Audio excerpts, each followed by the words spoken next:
Dirigeant. Dirigeant. Bon, regardez maintenant, tout en blanc là-bas. Tout en blanc. Mickey de Marseille. Voilà, c'est ça Kinshasa. Et on attend le pape dans 2 jours. Oh, j'aime quand il y a comme un fatigué. Oh là là.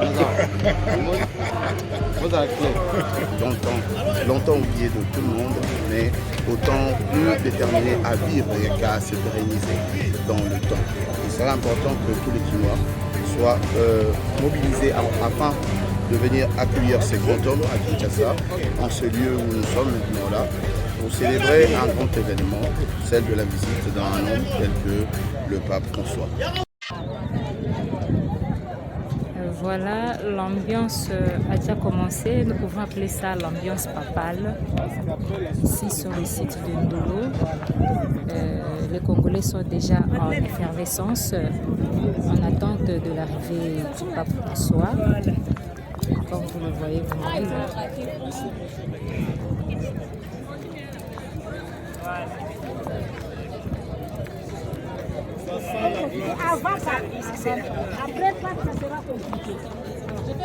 Déjà le site de Ndolo paraît comme un site touristique. Il y a un monde déjà. Mais tu peux me faire des photos. Chacun se prend des photos, des souvenirs du site. Vous avez ici depuis l'après-midi. C'était sur quoi? Bon, je suis venu d'abord m'enquérir des mises en place qui sont faites pour la visite du pape François ici chez nous. J'ai visité effectivement le centre de presse, le podium, là où le pape va donner, donc, présider cette messe. Il y aura des officiels, beaucoup d'invités, plus que presque 1 million de personnes ici. Je trouve que les dispositions sont déjà prises, tout se passe plutôt bien. Je viens de participer à un plateau de télévision là tout de suite en direct sur la TLC pour montrer effectivement que la RDC a pris toutes les dispositions pour que cette visite se passe dans les règles de l'art.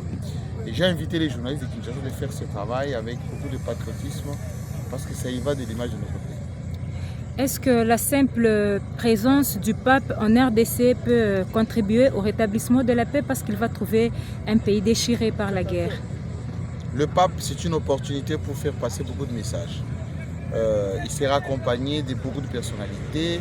L'attention du monde sera focalisée sur notre pays.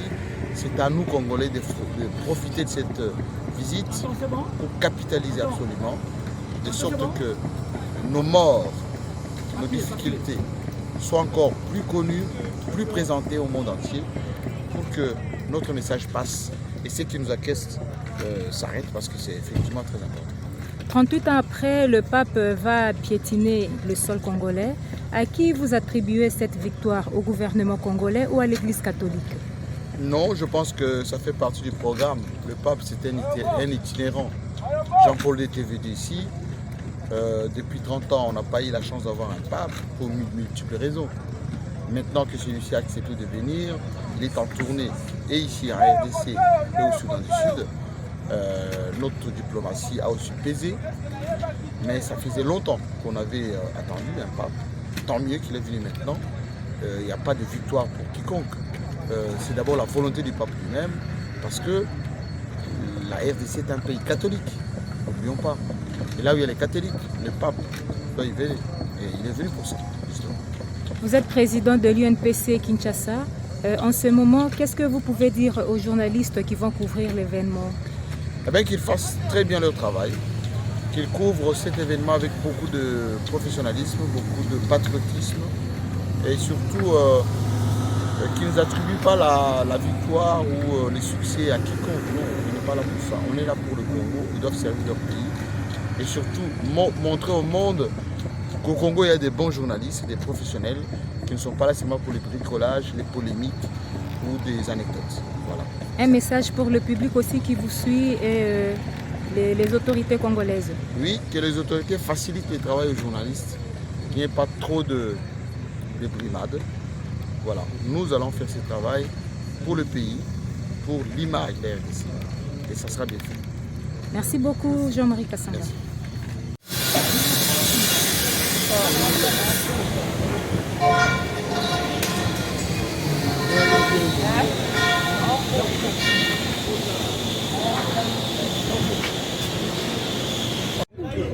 Bonjour CG.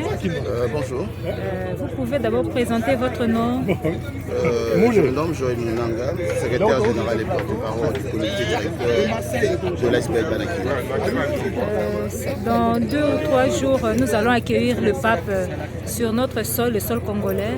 Alors quel est votre mot par rapport à la population congolaise? Le mot est simple. Le mot est un mot accompagné de joie et de détermination d'accueillir un grand homme spirituel, un chef d'État de surcroît, dans cette terre martyrisée, longtemps oubliée de tout le monde, mais autant plus déterminé à vivre et qu'à se pérenniser dans le temps. Il serait important que tous les Quinois soient mobilisés afin de venir accueillir ces grands hommes à Kinshasa, en ce lieu où nous sommes maintenant là, pour célébrer un grand événement, celle de la visite d'un homme tel que le pape François. Pour votre part, vous, l'association Banakin, comment est-ce que vous vous êtes organisé pour l'accueil du pape François? Nous sommes à pied d'œuvre avec toutes nos bases disséminées à travers la capitale. Avec l'impulsion du pouvoir de Darmanin. Comme vous le savez aussi, nous soutenons l'idée selon laquelle la ville de Kinshasa est une ville foncièrement chrétienne et que sur cette base-là, nous organisons et nous mobilisons nos partisans, nos membres, nos sympathisants pour que l'accueil soit une réussite totale et historique. Croyez-vous que l'arrivée du pape peut changer quelque chose dans notre pays sur tous les plans? Vous savez, l'arrivée d'un grand homme change toujours des choses.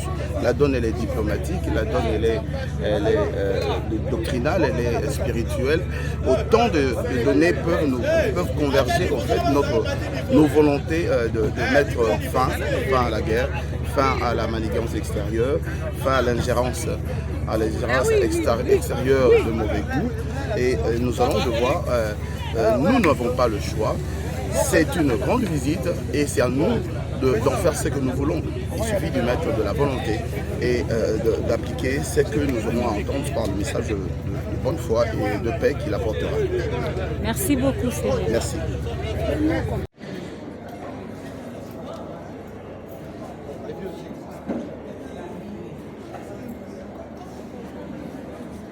Merci, moi c'est M. l'abbé Bruno Kabambou, curé de la paroisse Saint-Gabriel, curé doyen du doyenné Saint-Gabriel et responsable de la sous-commission de sensibilisation et mobilisation de l'accueil du pape ici en République démocratique du Congo. Oui, c'est un événement. Accueillir un pape, c'est un événement. Il vient comme pèlerin de la paix. Il n'amène pas l'or ni l'argent comme les gens disent, mais qu'est-ce qui doit se passer après? Qu'est-ce qu'il y aura? Est-ce que le pays va changer? C'est un serviteur de Dieu. Il vient deux titres. D'abord, il est président d'un État, Vatican, et responsable de tous les chrétiens de l'Église catholique du monde. C'est vraiment une personnalité qui vient nous visiter au Congo. Nous sommes dans une période de guerre. Son mot de paix qu'il va prononcer, ce mot aura dès l'écho à l'est du pays et aux décideurs du monde qui peuvent écouter cet homme de Dieu qui vient pour nous aider dans la prière, dans son encouragement afin que le pays soit en paix. Nous rendons grâce à Dieu. Mobilisons nos peuples congolais, pas seulement la chrétienté catholique. Vous avez vu ou entendu à gauche, à droite, nos frères musulmans et les autres, les églises de réveil, l'église protestante, tous, ils demandent aux chrétiens de réserver un accueil chaleureux au Saint-Père. Parce que nous sommes église corps du Christ. C'est nous qui devrions demander au peuple d'être unis à jamais dans le Seigneur. Peu importe des considérations religieuses, politiques et autres. Maintenant, il faut que nous soyons un pour dire Seigneur, pitié pour notre pays. Que nous puissions nous convertir nous-mêmes, peuple congolais. Oui, l'avenir du pays dépend de nous, avec l'aide du Seigneur. Soyons unis, mobilisons-nous. Ce n'est plus le moment de discuter à gauche, à droite, nos querelles, il faut les taire à un moment donné de l'histoire de la vie. Voilà pourquoi nous sensibilisons. C'est le travail que je fais comme mobilisateur et sensibilisateur de l'accueil du pape ici en République démocratique du Congo et à Kinshasa en particulier. Venons nombreux. Le 31, le pape va descendre, fouler le sol congolais. À partir de l'aéroport d'Ndjili jusqu'à l'Annonciature. Soyons nombreux le long de la terre Lumumba pour lui réserver un accueil chaleureux, digne de cet homme de Dieu. Papa Mobile il sera là, nous devons l'accueillir, nous le verrons. Et en Ndolo, soyons nombreux, il y en a qui vont passer faire la veillée là-bas pour ne pas être surpris le matin. Nous encourageons cela, mais il ne faut pas provoquer les gens. S'il y a un élément suspect, il faut le dénoncer. On amène seulement des bouteilles d'eau, pas des bouteilles, comme nous amenons là et tout ça, mais en plastique, pas en verre. Voilà la grande exhortation que nous voulons lancer au peuple congolais et à la communauté chrétienne dans tout son ensemble. Il y en a qui seront dans les autres diocèses du pays, dans d'autres coins du pays, communion dans la prière. Parce que la prière, c'est cette arme-là, puissante. Le Seigneur va nous bénir. Et puis également, comme je parlais de la visite du Saint-Père, donc le mardi, le lundi, il vient veiller en Ndolo. Le mardi à 10h, c'est la grande messe où il va offrir au peuple congolais et remettre le Congo entre les mains du Seigneur. À 10h, à l'aérodrome de Ndolo, le mardi. Et puis le mercredi, nous serons avec le jeune au stade des martyrs. Et là, il va communier avec tous les jeunes. Il va dire merci au Seigneur avec tous les catéchistes et tous les jeunes de la ville-province de Kinshasa. Surtout les chrétiens, nos jeunes, soyez nombreux, mais d'abord Ndolo. Et après, nous allons nous occuper du stade avec les jeunes et les catéchistes. Merci pour cette attention que vous venez de montrer pour la sensibilisation de l'arrivée du pape et de son séjour ici en République démocratique du Congo. Merci également parce que vous m'avez posé la question, monsieur l'abbé Bruno, si tu as totalisé 30 ans de sacerdoce. Oui, j'ai totalisé 30 ans de sacerdoce. Je dis simplement merci au Seigneur de m'avoir fait confiance malgré mes limites, malgré mes infidélités. Ce qui a été positif, merci Seigneur. Continue à m'assister jusqu'au soir de ma vie. Ce qui a été bon, donne-moi encore la force d'aller de l'avant, de continuer ta mission.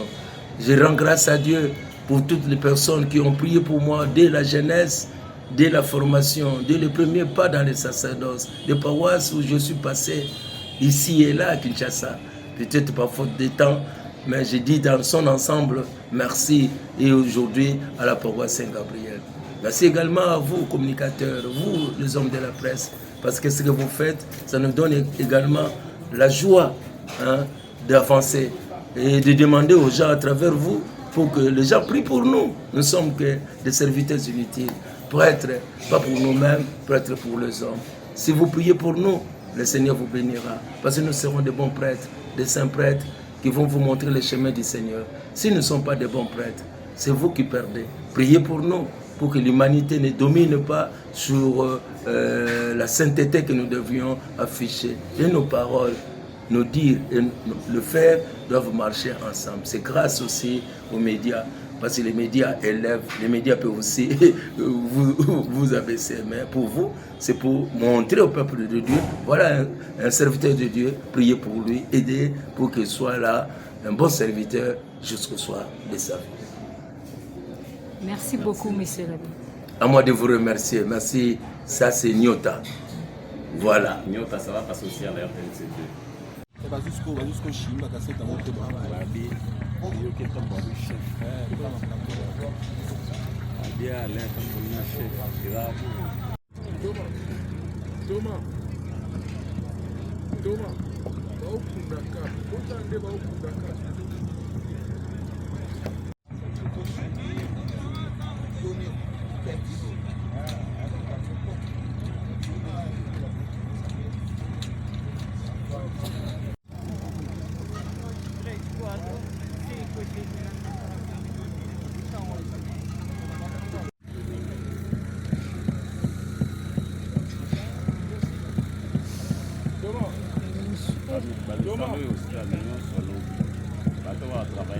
nous devons commettre le mardi. Nous sommes ici.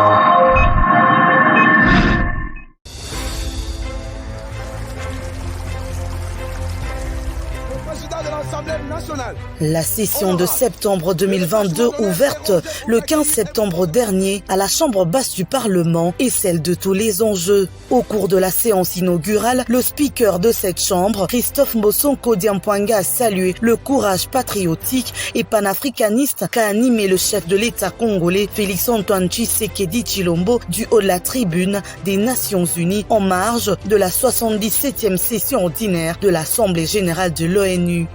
L'honorable député, chers collègues, il faut rendre à César ce qui est à César. Nous avons suivi tous avec un grand intérêt l'important discours du chef de l'État à la 77e Assemblée générale des Nations Unies. En votre nom à tous, au nom du bureau et au mien propre, j'avais adressé à partir de Londres, en date du 21 septembre dernier, un message de félicitations et de vibrant hommage pour son discours patriotique et panafricaniste. À son Excellence, M. Félix Tshisekedi Tshilombo, président de la République démocratique du Congo, chef de l'État. Honorables députés, chers collègues, le peuple congolais, à travers ses élus que nous sommes, lui en sait gré pour avoir pouvoir na biso baluba yo muswahili kanga munoko na yo yo katange kanga munoko na yo yo mukongo kanga munoko na yo yo muto Équateur kanga munoko na yo. Pouvoir na biso baluba, alors pouvoir na bino baluba yo muswahili ko vote Tshilombo te, yo mukongo ko vote Tshilombo te, yo muto Équateur ko vote Tshilombo te, yo muto Katanga ko vote Tshilombo te, baro mesana nango pouvoir na bango bako se vote bango moko balobi campagne bandit quoi. Tous les coups sont permis. Babi tout la RDC contre le pouvoir contre le Kassai Power. Tout la RDC contre le pouvoir des Balouba. Na minito to déstabiliser bango. Bolela non to beti binote. Pouvoir na bino Balouba mais bisoni nakati. Bandeko. Bolela na mundo kwa mboka. Ah oui.